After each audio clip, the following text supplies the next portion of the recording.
My name's Kate. I'm chair of the district council, so I'm used to controlling unruly councillors. And I know you won't be nearly as unruly as that. My job is to set you all off on this afternoon's discussions. And I can't tell you, I have been really excited about this event today. And actually this morning has confirmed that I was right to be so excited, because we've had some fantastic presentations and ideas.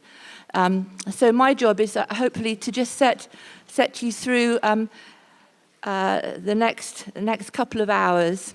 And in doing so, I just wanted to tell you a little bit about what I've been doing. I've been reading a book called Orbital.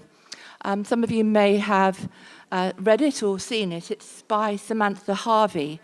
It won the Booker Prize last year. It is a delightfully slim volume for a Booker Prize book, but it's a very beautiful book and quite profound. It's about 6 astronauts in a space station circulating the Earth. It hasn't got a plot. Some of it is quite profound and very often gets into the philosophy of talking about the relationship of humanity to the Earth and Earth to humanity. But one of the reasons that I particularly loved it is that one of the astronauts, who's a Japanese woman, writes lists. And I love a list.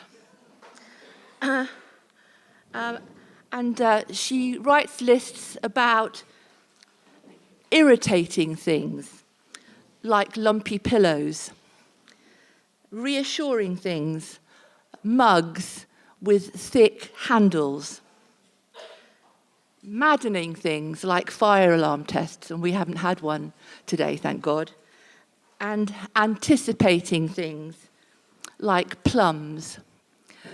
And when I was reading that, it reminded me of another list that I very often go back to remind myself when I think my ideas have become a little bit too rigid.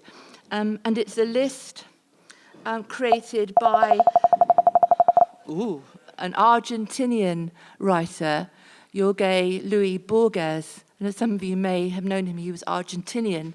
He died in the 1980s. And he was a novelist writing quite a lot about magic realism. And he created a list which is called the Celestial Emporium of Benevolent Knowledge. It's based on a mythical Chinese emperor who created an alternate taxonomy.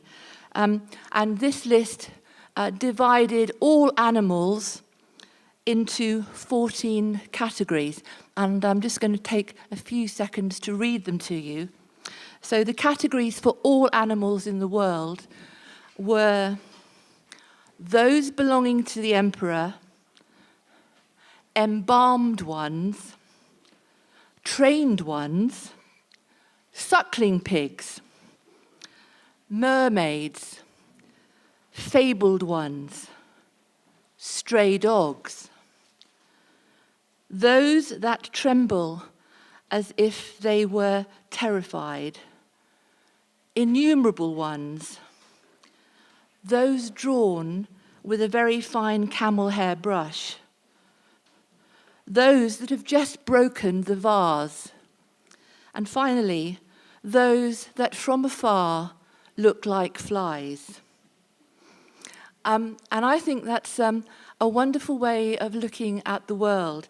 I think his rationale was there is no description of the universe that isn't arbitrary or conjectural, for a simple reason, that we don't know what the universe is. And I hope that the sessions this morning have given everyone the chance to look afresh at the way they categorise the world. We all tend to live in our own little bubbles, have our own cultural ways of looking at the world and making decisions. And I think some of the sessions this morning have made us think that we can do things differently. We can think about things in a different kind of way. So I hope this morning has given you the opportunity and the energy to go into this afternoon with the three words that I wanted to use, was to reimagine, to recreate, and to reconnect. And I hope you have a really wonderful afternoon session. Thank you.